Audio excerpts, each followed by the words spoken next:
बिस्मिल्लाहिर्रहमानिर्रहीम। अस्सलाम वालेकुम बच्चों, आज हम क्लास 10th FBSE की यूनिट 11 थर्मल ट्रांसफॉर्मेशन के न्यूमेरिकल्स करने जा रहे हैं। न्यूमेरिकल नंबर 1 है, consider as steel bar of length 1.5 metre at 10 degree centigrade. Data given हम लोग जो है साथ साथ बनाते रहेंगे। इनिशियल लेंथ दे रहे हैं जिसको हम किससे रिप्रेजेंट करते हैं, एल, और छोटा सा यहाँ पर वो बनाते हैं इज इक्वल टू 1.5 मीटर से एट 10 डिग्री सेंटीग्रेड है। तो यहाँ पर आप जो है वो इनिशियल टेम्परेचर लिख लेंगे T1 is equal to 10 degree centigrade. It is heated to raise its temperature to 100 degree centigrade. अच्छा जी, अब उसको गर्म करके क्या करना है, उसका टेम्परेचर जो है वो फाइनल टेम्परेचर कितना पहुँचाना है, T2 is equal to 100 degree centigrade. Calculate करना है हमने इंक्रीज इन लेंथ और B final length at 100 degree centigrade. Coefficient of linear thermal expansion of steel 1.2 multiply 10 की पावर -5 केल्विन -1। ठीक है ना, ये कांस्टेंट दिया हुआ है। अच्छा जी, अब यहाँ पर ए है इसका इंक्रीज इन लेंथ और पी इसका है फाइनल लेंथ, हमें मालूम करना है 100 डिग्री सेंटीग्रेड पर। इस डेटा में से ही आपको कुछ चीज़ें मिल जाती हैं, वो हम निकालेंगे। जैसे कोफिशिएंट और लीनियर एक्सपेंशन दिया होता है वो हमने लिख लिया यहाँ पर। ठीक है ना, जो अल्फ़ा से हम लोग इसको रिप्रेजेंट करते हैं 1.2 मल्टीप्लाई 10 की पावर -5 केल्विन -1 है।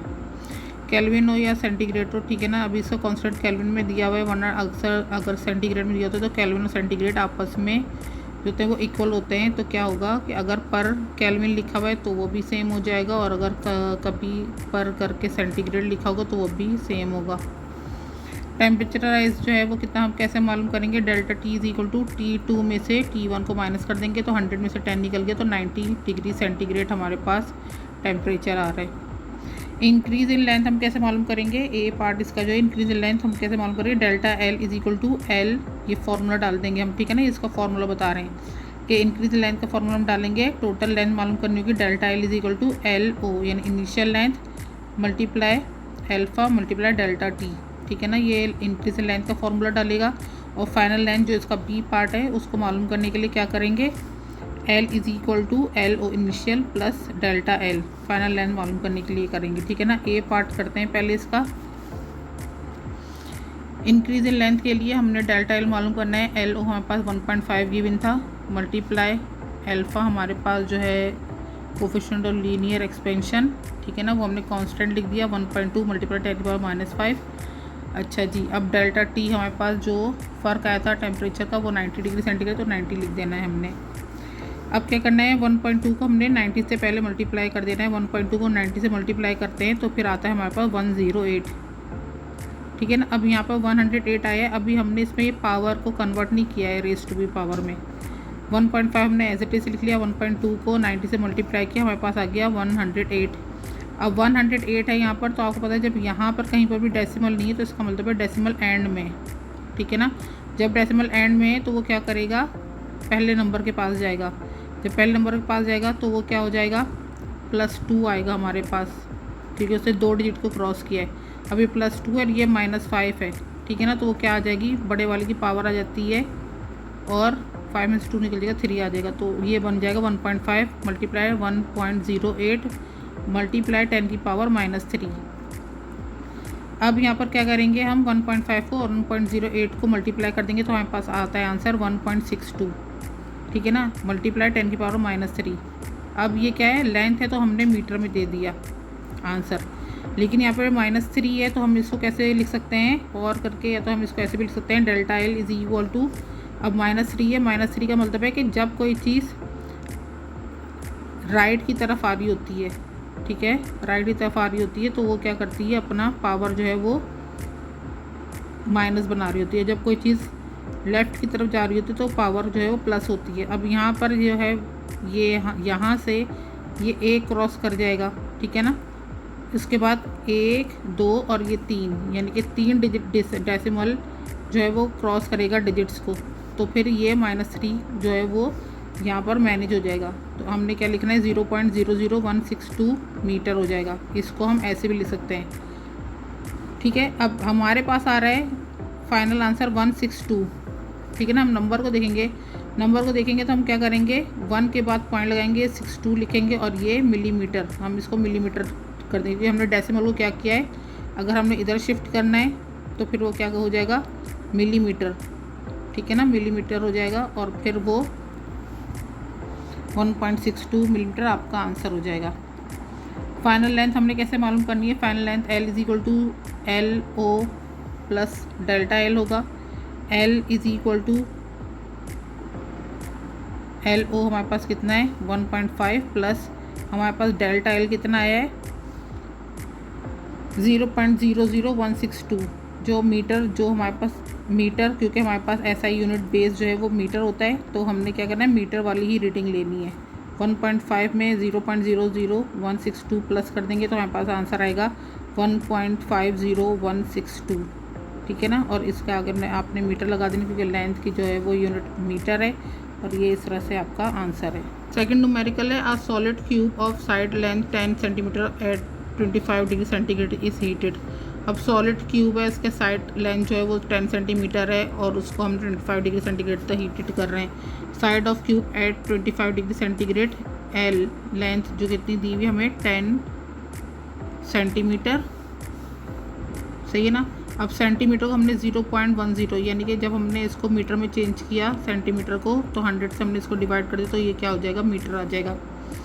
But we can keep in centimetre, ये सिर्फ समझाने के लिए लिखा है, सही है। क्यों हमने इसको सेंटीमीटर वाला यूज़ करना है, सेंटीमीटर वाला हमने इसे यूज़ इसलिए करना है क्योंकि हमारे पास यहाँ पर वॉल्यूम, और वॉल्यूम का जो यूनिट होता है वो सेंटीमीटर क्यूब होता है, तो सेंटीमीटर से सेंटीमीटर ही मैच करेगा, ठीक है ना, इसलिए हम मीटर वाला नहीं लेंगे।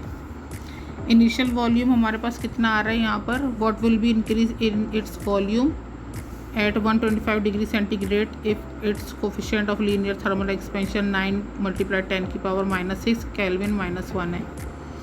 अब यहाँ पर हमारे पास इनिशियल जो वॉल्यूम आ रहा है वो आ रहा है 10 V is equal to L cube is equal to 10 के ऊपर भी 3 पावर लगा दी, क्यूब पावर लगा दी, इज इक्वल टू, जब क्यूब की पावर है तो इसका मतलब है कि कितने ज़ीरो बढ़ जाएंगे, हमारे पास 2 ज़ीरो बन जाए, ताकि 3 ज़ीरो बन जाए, तो ये बन जाएगा 1000 सेंटीमीटर क्यूब, ठीक है ना। ये वॉल्यूम को हमने एल से रिप्रेजेंट किया, क्योंकि वॉल्यूम और लेंथ जो है वो दोनों जो वो लेंथ को ही मेजर करते हैं, तो वॉल्यूम को ही हमने एल के इक्वल किया है, और एल जो हमारे पास था वो 10 था, 10 के ऊपर हमने क्यूब लगाया, क्योंकि हमने वॉल्यूम के ऊपर क्यूब लगा होता है, तो 1000 आ गया इसका, और सेंटीमीटर क्यूब हो गया। ये आपको इस तरीके से यहाँ पे आपने इसको सॉल्व किया है, ठीक है ना। कोफिशिएंट लीनियर एक्सपेंशन के पास दिया हुआ है alpha is equal to 9 × 10⁻⁻6 kelvin -1। Temperature rise कितना हुआ है 125 डिग्री सेंटीग्रेड तक, ठीक है, इंक्रीज हुआ है, राइज हुआ है, तो delta T is equal to 125। First initial जो इसका टेम्परेचर कितना था 25, तो 125 में से 25 निकल गया तो 100 के आ गया। अब आपको relating linear expansion to volume expansion है, क्योंकि लीनियर एक्सपेंशन को जब हम वॉल्यूमेट्रिक एक्सपेंशन से के अंदर चेंज करते हैं तो हमारे पास ये फॉर्मूला होता है beta is equal to 3 alpha, सही है ना। तो बी इज इक्वल टू 3 है और अल्फा हमारे पास कितना दिया हुआ है 9 × 10⁻⁻6 केल्विन -1 है, ठीक है ना। तो 9 × 10⁻⁻6 ले ली।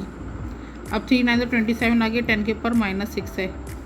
यहाँ पर हमने क्या करना है 27 है, यहाँ पे इसका मतलब एंड में हमारे पास डेसिमल है, इसके पास एक डेसिमल एक डिजिट को क्रॉस करेगा, तो ये क्या हो जाएगा -6 से +1 जब हो जाएगा तो वो क्या आ जाएगा -5, तो यहाँ पर आ जाएगा 2.7 × 10⁻⁻5 केल्विन -1।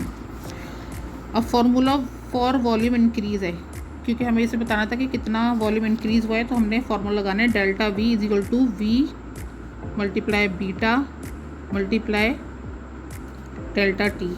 अब V हमारे पास कितना बन गया था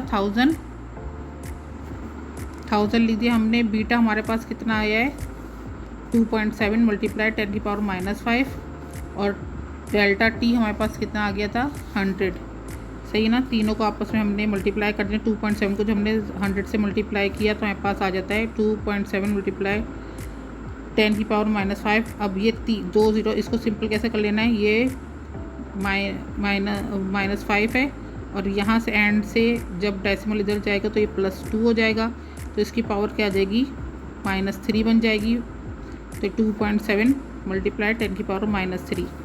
अब delta V is equal to ये 1000 ये रहा वॉल्यूम का, हमारे पास बीटा और डेल्टा टी मल्टीप्लाई और कितना बनते हैं 2.7 × 10⁻⁻3।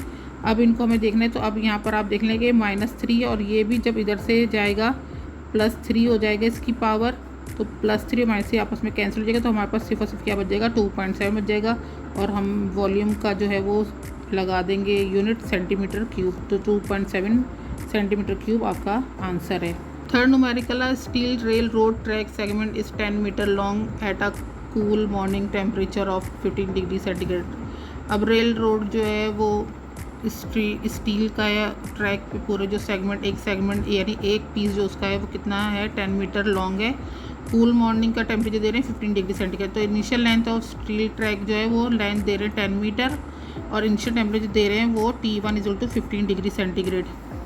अब ये कह रहे हैं कोफिशिएंट ऑफ लीनियर एक्सपेंशन और स्टील को दे रहे हैं 1.2 मल्टीप्लाई, ये तो कांस्टेंट होगा तो इसको आप एज इट इज लिखने coefficient of linear expansion for steel है अल्फा करके आपने इसका पूरा लिख दिया। लेटर इन दिस डे, अब दिन जैसे गुजरता है तो the temperature rises to 30 degree centigrade. तो 15 से टेम्परेचर क्या हो रहा है 30 हो रहा है। तो यहाँ पे फाइनल टेम्परेचर जो है हम क्या लिख देंगे T2 = 30 degree centigrade. How much will be steel track segment expand in length, अब वो कितना बढ़ा है, ये जो धूप पड़ी है उसकी वजह से जो स्टील रॉड में हल्का सा चेंजिंग आई है वो हमें बतानी है। तो formula for change in length है ΔL = L dot alpha dot delta T. तो L हमारे पास है 10, अल्फ़ा हमारे पास है 1.2 मल्टीप्लाई 10⁻⁻5 और डेल्टा टी हमारे पास बनता है 30 में से 15 निकल गया तो 15 degree centigrade. 15 degree centigrade delta T बन गया। 1.2 को आपने क्या करना है 15 से मल्टीप्लाई कर देना है तो आपके पास बन जाएगा 18, ठीक है ना। 18 मल्टीप्लाई 10⁻⁻5 ऐसे लिख दिया है। अब 18 है, ठीक है ना, तो वही वाली बात के डेसिमल एंड में एक क्रॉस हो गया +1 आ गया, इधर से -5 है = ये आ जाएगा -4, तो ये बन जाएगा 1.8 मल्टीप्लाई 10⁻⁻4।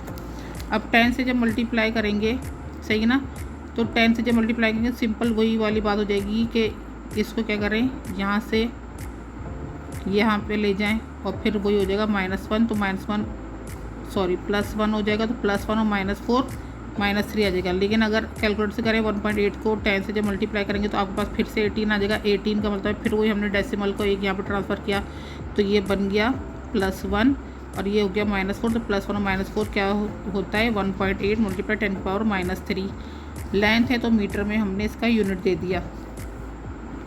अब ΔL = 1.8 मल्टीप्लाई 10⁻⁻3 है, तो अब हमने क्या करना है, मीटर में दिया हुआ है तो हमने इसको सेंटीमीटर में चेंज करना है। अब सेंटीमीटर में चेंज करने के लिए क्या करते हैं 2 0 आते हैं, तो 2 0 वो और एक ये यहाँ से जाएगा तो ये -1, तो सही है ना। 2 0 वो आ जाएंगे जो हम इसको उस वक्त डिवाइड करेंगे और यहाँ से एक हो गया तो ये -3 जो है वो ख़त्म हो जाएगा। तो यहाँ पर आंसर आपके पास आएगा 0.18 सेंटीमीटर, ठीक है ना। अब 18 है, 18 को फिर वही करेंगे कि डेसिमल यहाँ पे लगा देंगे 8 डिजिट के बाद, तो सेंटीमीटर किसके अंदर चेंज हो जाएगा मिलीमीटर के अंदर। मिलीमीटर के अंदर चेंज करने के लिए एक फिर वही वाली बात है कि मिलीमीटर चेंज करने के लिए क्या करते हैं सेंटीमीटर को 10 से, यानी जो भी नंबर है उसको आप 10 से डिवाइड कर देंगे तो वो चीज़ होती है मिलीमीटर के अंदर चेंज आती है। तो ये क्या आ जाएगा 1.8 मिलीमीटर, ठीक है ना। इसको कैलकुलेट करने हैं 1.8 आंसर आएगा। इस तरीके से एक और जो है न्यूमेरिकल जिसमें मैंने एक और बताया था आपको कि इसको मिलीमीटर के अंदर चेंज करना है, तो मीटर को आपने जब मिलीमीटर के अंदर करना है तो आपको उसको 100 से, यहाँ पर 100 से डिवाइड करेंगे। चलिए अब क्वेश्चन नंबर 4 है। 2 लीटर 2000 सेंटीमीटर क्यूब दिया हुआ इन्होंने, glass bottle is filled completely with orange juice at a room temperature at 20 degree centigrade. अब जी यहाँ पर वॉल्यूम ऑफ ऑरेंज जूस दिया हुआ है at 20 degree centigrade, volume = 2000 centimetre cube. The coefficient of volumetric expansion of orange juice is 5 multiply 10⁻⁻5 है, ठीक है, पर degree centigrade. Coefficient of volumetric expansion of juice लिख दिया आपने, beta = 5 multiply 10⁻⁻5 degree centigrade. If the bottle is left in a hot car, अब वो अगर बॉटल उनकी छूट गई है हॉट कार के गर्म कार के अंदर, where the temperature reach 40 degree centigrade, और वहाँ पर टेम्परेचर बढ़ गया है 40 डिग्री सेंटीग्रेड तक, ठीक है। तो टेम्परेचर राइज हो गया है 40 डिग्री सेंटीग्रेड। पहला वाला क्या डिग्री सेंटीग्रेड था 20, तो 40 में से 20 माइनस कर देंगे, 20 डिग्री सेंटीग्रेड आपके पास डेल्टा टी आ चुका है। What volume of orange juice will overflow, कितना ऑरेंज जूस जो है वो ओवरफ्लो हो जाएगा। Expansion of glass bottle is negligible, ठीक है ना, आप उसको निगलेक्ट कर दें। फॉर्मूला फॉर वॉल्यूम एक्सपेंशन है delta V is to volume beta multiply delta T. Volume है 2000 मल्टीप्लाई बीटा हमारे पास है 5 मल्टीप्लाई 10⁻⁻5 और डेल्टा टी आया है हमारे पास 20।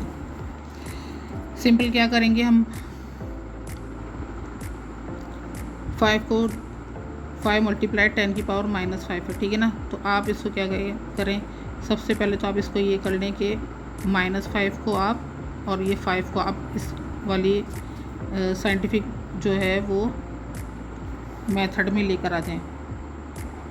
तो जब साइंटिफिक नोटेशन के अंदर आप इसको लेकर आएंगे तो ये क्या हो जाएगा, 5 मल्टीप्लाई 10⁻⁻5 है। जब कोई भी चीज़ लेफ़्ट से राइट की तरफ ट्रांसफ़र हो रही होती है तो वो माइनस साइन लेकर चलती है। तो यहाँ पर हमारे पास सिंपल 5 था, हम 5 से पहले कितना डिजिट लगा देंगे, डेसिमल कितने डिजिट ज़ीरो लगाएंगे, 1 2 3 4 लगाएंगे, 5 को मिलाकर 5 हो गया और उसके बाद यहाँ पर जाकर डॉट लगाएंगे यानी डेसिमल लगाएंगे। जब डेसिमल यहाँ से ट्रांसफ़र होकर इधर आएगा तो 1 2 3 4 5, तो हम 5 के पास -5 लिख सकते हैं, ठीक है ना। लेकिन अगर इसको इस कंडीशन में लिखेंगे तो ये इस तरीके से लिखा जाएगा। अब 2000 मल्टीप्लाई 5 हमने इस तरीके से लिख दिया। अब इसको जब आप मल्टीप्लाई करेंगे आपस में तो आपके पास आंसर आएगा 0.1। अब 0.1 को मल्टीप्लाई बाय 20 कर देंगे तो 0.1 को जब 20 से मल्टीप्लाई करेंगे तो आंसर आएगा आपके पास 2.0। पॉइंट जब एंड में होगा तो उसकी कोई वैल्यू नहीं होती, तो ये क्या आपके पास आंसर आ रहा है, डेल्टा वी = 2 सेंटीमीटर क्यूब, यानी कि इतना जो है ऑरेंज जूस ओवरफ्लो होगा 2 सेंटीमीटर क्यूब। चलिए जी, अब इसका 5th जो है वो हम स्टार्ट करते हैं। Numerical, how much heat is required to change 15 kg of ice into water at its melting point. अच्छा जी, अब आइस को वाटर के अंदर चेंज हो तो वो आइस जो है वो सॉलिड है और वाटर जो है वो लिक्विड है, ठीक है ना। एट इट्स मेल्टिंग पॉइंट, जब वो मेल्ट हो रहा है तो उसको कितनी हीट चाहिए चेंज करने के लिए 15 kg के आइस को वाटर के अंदर जब चेंज होना हो तो उसके कितनी हीट चाहिए। तो सबसे पहले हमने इसका डेटा बनाना है। हीट हमें रिक्वायर्ड है, क्वेश्चन मार्क है, मास दिया हुआ है हमारे पास आइस का 15 kg। अब जो आइस है ये भी वाटर है, फ्रीजिंग पॉइंट है, सॉलिड है और ये जो है वो लिक्विड है, ठीक है ना। तो लिक्विड जब without changing of its temperature अपनी शक्ल चेंज करते हैं तो हम उसको क्या कहते हैं, लेटेंट हीट ऑफ फ्यूजन कहते हैं। तो यहाँ पे हमें लेटेंट हीट ऑफ फ्यूजन का जो है वो कांस्टेंट लगाना है, यहाँ पे गिवन नहीं है। लेटेंट हीट ऑफ फ्यूजन का कांस्टेंट होता है 3.30 multiply 10⁵ joules per kg। Formula हम यहाँ पे पुट कर देंगे, Q = m.L/F latent heat of fusion का है, ठीक है ना। मास है 15 मल्टीप्लाई इसका फिक्स जो कांस्टेंट है 3.30 मल्टीप्लाई 10⁵ लिख दिया। 3.30 को 15 से मल्टीप्लाई करेंगे 49.5 आ गया, मल्टीप्लाई 10⁵ आ गया। डेसिमल को इस तरह से हम ट्रांसफ़र करेंगे 9 के बाद तो ये आ जाएगा 4.95। इधर से ट्रांसफ़र करेंगे तो ये +1 ऐड हो जाएगा इसके अंदर और ये बन जाएगा 10⁶ और जूल्स लिख देंगे क्योंकि वो हीट का यूनिट है। अब इसका 6th जो है वो करते हैं numerical, how much heat is required to change 7 kg of water into steam at its boiling point, ठीक है ना। इसमें भी आपको हीट मालूम करनी है। अब मास है वाटर = 7 kg, ठीक है ना। अब यहाँ पर जो है वो क्या है, वाटर है इनटू स्टीम। स्टीम क्या होता है, वेपर होता है। तो यहाँ पर हमने latent heat of vaporisation of water लिखना है क्योंकि वो वाटर से स्टीम में चेंज हो रहा है। तो लेटेंट हीट ऑफ वेपराइजेशन क्या होगा, L = 2.26 multiply 10⁶ joules per kg। Formula of heat required है, Q = mL है और इसका V लगा देंगे क्योंकि ये लेटेंट हीट ऑफ वेपराइजेशन होगा तो V लगा देंगे L के साथ। Q = मास हमारे पास 7 है मल्टीप्लाई 2.26 मल्टीप्लाई 10⁶। 7 को 2.26 से मल्टीप्लाई करेंगे हमारे पास आ जाएगा पावर 15.82 मल्टीप्लाई 10⁶। डेसिमल को ट्रांसफ़र करेंगे 5 के पहले 1.582 इधर से गया +1 ऐड हो गया, 6 को बना दिया 7 और जूल्स लगा दिया Q की वजह से यूनिट, ठीक है जी। अब हम करने जा रहे हैं इसका न्यूमेरिकल नंबर 7। न्यूमेरिकल नंबर 7 हमारे पास है 4 kg of ice has temperature of -20 degree centigrade. अब 4 kg है मास हमारे पास, सबसे पहले 4 kg। इनिशियल टेम्परेचर हमारे पास आ रहा है -20 degree centigrade. Is heated to convert into steam. अब ये हीटेड करना, इसको स्टीम के अंदर वो आइस, अब ये आइस से स्टीम के अंदर चेंज होगा, ठीक है ना। तो आइस और स्टीम के दरमियान बहुत सारे स्टेप आते हैं, ठीक है ना। अब उस स्टेप को हम कैसे सॉल्व करेंगे? It's final temperature is 120 degree centigrade, और फाइनल टेम्परेचर वो दे रहे हैं 120 डिग्री सेंटीग्रेड। अब यहाँ पर ये दे रहे हैं calculate the total amount of heat energy involve for this conversion of ice into steam. अब आइस से स्टीम बन जाने के लिए जो जो बीच में जितने भी आ रहे हैं प्रोसेस, उसको हम यहाँ से ये 1 2 3 4 5 ये 5 स्टेप्स हैं, सही है ना। उसमें हमने ये सवाल सॉल्व करना है। सबसे पहले आपने क्या करना है कि हीटिंग आइस फ्रॉम, सबसे पहले तो हीट हो रही है आइस -20 डिग्री से 0 डिग्री सेंटीग्रेड। अब 0 डिग्री क्यों है? क्योंकि 0 जो है उसी पर ये आइस का होता है, यहाँ पर ये गिवन नहीं है, ठीक है ना।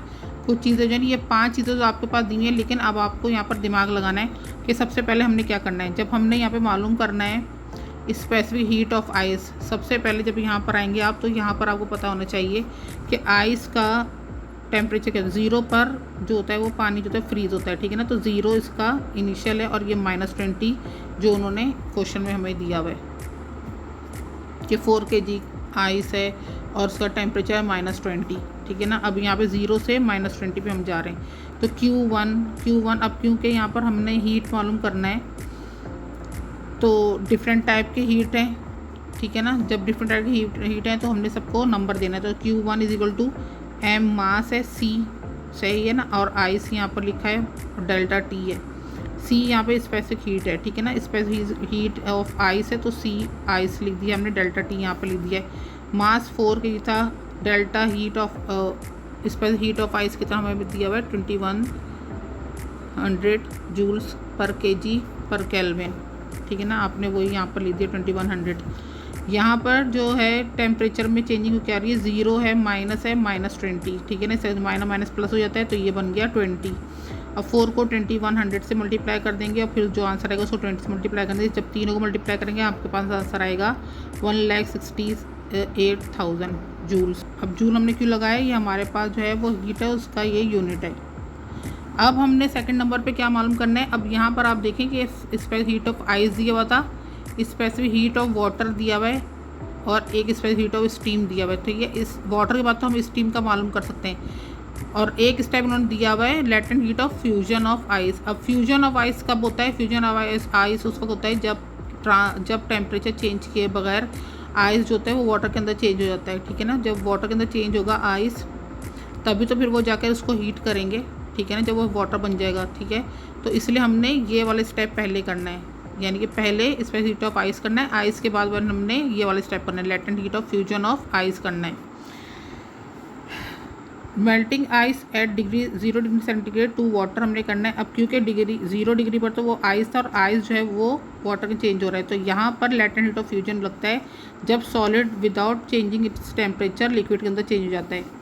तो Q2 मास हमारे पास 4 है, लेटेंट हीट फ्यूजन है 3.3 मल्टीप्लाई 10⁵, ये हमारे पास गिवन है, ठीक है ना। तो हमने जब 4 को 3.3 से मल्टीप्लाई कर दिया तो हमारे पास आंसर आता है 13,20,000 हमारे पास ये आ रहा है, ठीक है ना, मल्टीप्लाई होने के बाद। अब ये 3.3 को मल्टीप्लाई बाय 4 कर लें। अभी मेरे पास कैलकुलेटर नहीं खुल सकता, कैलकुलेटर मेरे पास है भी नहीं। 4 से 12 है, 4 0 12 और 113 आ गया, ठीक है ना। अच्छा जी, अब यहाँ पर जो है एक के बाद है तो यहाँ पर लग गया। अब यहाँ पर हमने लगाना है, अब यहाँ पर अगर डेसिमल लगना था तो अब ये 5 है ना, तो 1 2 3 4, यानी कि यहाँ से यहाँ पे शिफ्ट होगा। तो ये इसको हम कैसे लिखेंगे, 13,20,000 हो जाएगा, ठीक है ना। तो ये जूल्स हम लगा देंगे, Q का यूनिट है। अच्छा जी, उसके बाद हमने कौन सा स्टेप लेना है, हमने वो स्टेप लेना था स्पेसिफिक हीट ऑफ वाटर। अब हमने ये वाला स्टेप लेना है। तो स्पेसिफिक हीट ऑफ वाटर मालूम करने के क्या होगा, वो heating water from 0 degree to centigrade 100 degree centigrade, क्योंकि वाटर जो होता है वो 100 डिग्री पर बॉयल हो रहा होता है। तो Q3 हमारे पास होगा MC, C है लेटेंट हीट ऑफ वाटर है, तो उसको C के साथ वाटर लिख देंगे, डेल्टा T आ जाएगा। अब m जो है हमारे पास 4 था, लेटेंट हीट ऑफ वाटर हमारे पास कितना दिया हुआ है 4200, वो भी लिख दिया, मल्टीप्लाई डेल्टा टी हमारे पास चेंजिंग टेम्परेचर जो वो था वो 100 हो गया था, क्योंकि 20 में से जब हमने 120 निकाल दिया तो वो बच गया 100। अब आपने क्या करना है, तीनों नंबर को आपने मल्टीप्लाई करना है, आपके पास आना है 16,18,000 जूल्स आ जाएगा, और ये भी आपके पास तीसरा जो है वो हीट आ गया है। अब हमें क्या मालूम करना है, लेटेंट हीट ऑफ वेपराइजेशन, सही ना। वेपराइजेशन और स्टीम दोनों एक ही होते हैं, लेकिन वेपराइजेशन जो है वो हमने पहले मालूम करनी है, क्योंकि 100 के बाद जो होती है पानी जो होता है वो स्टीम में चेंज होना शुरू हो जाता है। तो Q = mLV लगा लेंगे, क्योंकि वेपर वाला है तो 4 है मल्टीप्लाइड 2.2 से इसका गिवन दिया हुआ है इन्होंने, 10⁶ है, 4 को 2.2 से मल्टीप्लाई करेंगे 90,40,000 हमारे पास जूल्स आ जाएगा। अब हमारे पास लास्ट में जो बचता है वो क्या बचता है, स्टीम वाला, ठीक है ना। लेटेंट हीट ऑफ स्टीम बच गया है, तो हमने वो भी मालूम करना है, लेटेंट स्टीम फ्रॉम 100 से 120। अब यहाँ पर स्टीम जो है भाप बन के उड़ रहा है पानी, तो 100 से 120 डिग्री फाइनल टेम्परेचर हम उसका यहाँ पर लिख देंगे साथ साथ, और ये हो जाएगा Q = mc, latent heat of steam है, C लिख देंगे स्टीम के साथ, डेल्टा T है, m4 है स्टीम के जो हमें लेटेंट हीट दिया हुआ है वो क्या दिया हुआ है 22,000 दिया हुआ है, डेल्टा T हमारे पास है, डेल्टा T हमारे पास है 20 डिग्री सेंटीग्रेड, क्योंकि 120 से हमने क्या करना है 100 में से 120 को निकाल देना, 20 हमारे पास आ गया। अब हमने तीनों को मल्टीप्लाई कर देना, तो हमारे पास आना है 1,60,000 जूल्स। चलिए जी, अब आपने क्या करना है कि टोटल हीट और रिक्वायर्ड आपने कैसे मालूम करनी है, कि जितने भी आपने यहाँ पर सारे जो हीट मालूम किए थे इसको कैसे लिखेंगे, Q टोटल लिख देंगे। Q टोटल इसलिए लिखेंगे क्योंकि हमने Q1 Q2 Q3 Q4 Q5 जो भी हमने निकाले थे इन सब के आपने जो है वो जो वैल्यूज़ हैं उनको प्लस कर देना है, तो आपके पास हीट आ जाएगी टोटल। तो आपने क्या किया, इन सबको लिख लिया और यहाँ पे प्लस कर लेंगे, तो ये बन जाएगा 12,368,000 बन जाएगा, जूल्स है। अब यहाँ पर क्या करना पड़ेगा, 1 2 3 4 5 6 7 डेसिमल एंड में, तो यहाँ पे 7 डिजिट आपने ट्रांसफ़र कर दिए इधर, और डेसिमल यहाँ पर आ गया, तो ये आ जाएगा 1.236 मल्टीप्लाई 10⁻7 जूल्स आ गया। ठीक है बच्चों, इस तरीके से आपका जो है वो चैप्टर नंबर 11 थर्मल ट्रांसफॉर्मेशन के जो है न्यूमेरिकल्स हो गए। अब इंशाल्लाह अगली वीडियो में आगे के चैप्टर्स करते हैं, जब तक के लिए अल्लाह हाफिज़।